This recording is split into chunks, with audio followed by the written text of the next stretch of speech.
जैसा कि सभी को पता है, एनटीपीसी CBT 2 एग्ज़ाम 10 जुलाई 2026 को होने वाला है, जिसके लिए आप सब ने तैयारी पूर्ण कर ली होगी। लगभग नहीं की है, आने वाले 15 दिन बचे हुए हैं। तो एग्ज़ाम को क्या कैसे बेहतर कर सकते, थोड़ा सा मैं इसके बारे में चर्चा करना चाहता हूँ।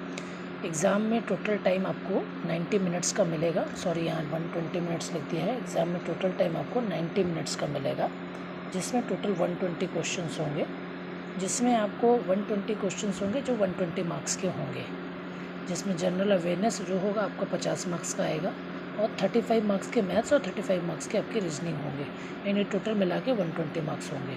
तो आप ये जानते हैं कि 35 में आप अगर मैथ्स में आप CBT 1 अच्छा करके आए हैं तो CBT 1 तभी अच्छा होगा जब मैथ्स रीजनिंग अच्छा होगा। तो CBT 1 में अच्छा करके आए तो मैं उम्मीद करता हूँ आपको 32 से 33 नंबर आप यहाँ से गेन कर सकते हैं। ये आपको करना ही पड़ेगा, अदरवाइज़ आपका सिलेक्शन बहुत दूर होगा। क्यों? क्योंकि इस सब्जेक्ट का, इस सिलेबस का कोई ठिकाना नहीं होता कि क्या सवाल पूछे जाएंगे, कैसे पूछे जाएंगे, लेकिन ये कंफर्म होता है कि इतने सिलेबस से, जो लिमिटेड सिलेबस है उससे पूछे जाएंगे।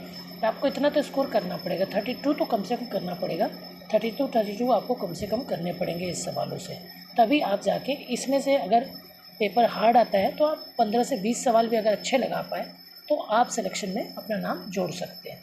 लेकिन हम उम्मीद करें कि कम से कम 60% सवाल तो हमसे बनेंगे, 30 सवाल तो हम इजीली कर पाएंगे।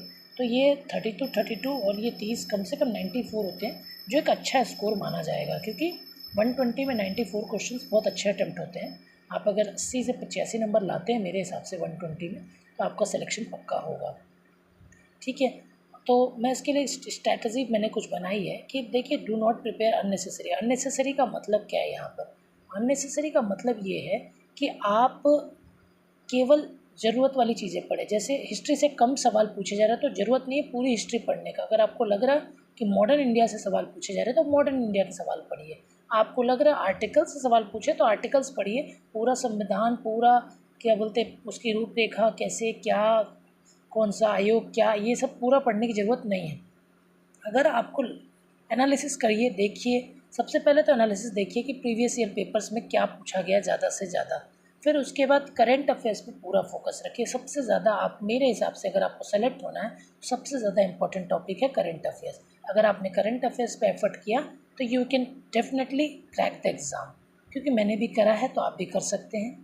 और मैथ्स और रीजनिंग के लिए बहुत ज़्यादा समय देने की ज़रूरत नहीं है। आपने जितना पढ़ रखा उसी को रिवाइज़ करिए बार बार। कुछ नया पढ़ने की ज़रूरत नहीं है। इसका मतलब ये नहीं है कि पढ़ना नहीं है, पढ़ने का मतलब ये है कुछ ज़्यादा नया फोकस करने की ज़रूरत नहीं है।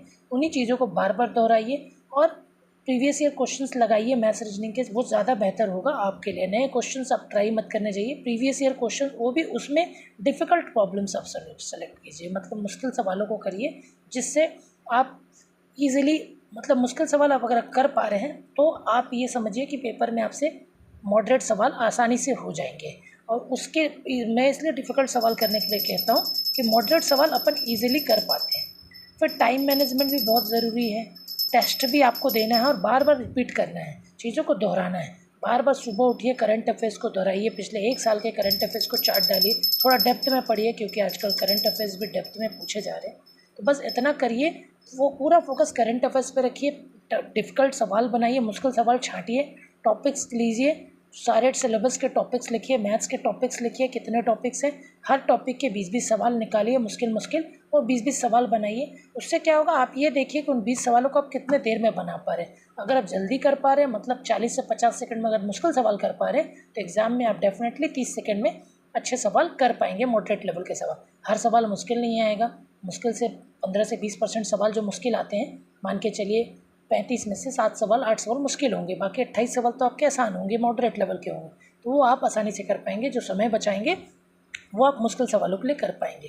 तो मेरी स्ट्रेटजी यही है कि इस हिसाब से पढ़िए और टाइम मैनेजमेंट करिए, टेस्ट दीजिए, टेस्ट दे के अंदाज़ा लगाइए कि क्या गड़बड़ हो रही है, कहाँ मिस हो रहा है। जो मिस हो रहा है उस टॉपिक को फिर से रिवाइज़ कीजिए फटाफट। ज़्यादा समय नहीं बचा, तो हमारे पास जो समय है उसमें क्या बेस्ट कर सकते हैं, मेरे हिसाब से यही बेहतर है आपको। और हाँ, थोड़ा कम सोइए, खाना अच्छा खाइए, खुश रहिए, सबसे इम्पोर्टेंट है खुश रहना।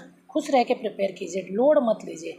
ज़्यादा टेंशन बढ़ाएंगे तो आप शायद फिर सिलेक्शन से दूर हो जाएंगे, इसलिए टेंशन नहीं लेना, सबसे बड़ी बात ये इम्पोर्टेंट है। ठीक है, होप सो ये पसंद आए आपको और आप अच्छा कर पाएँ। Best of luck.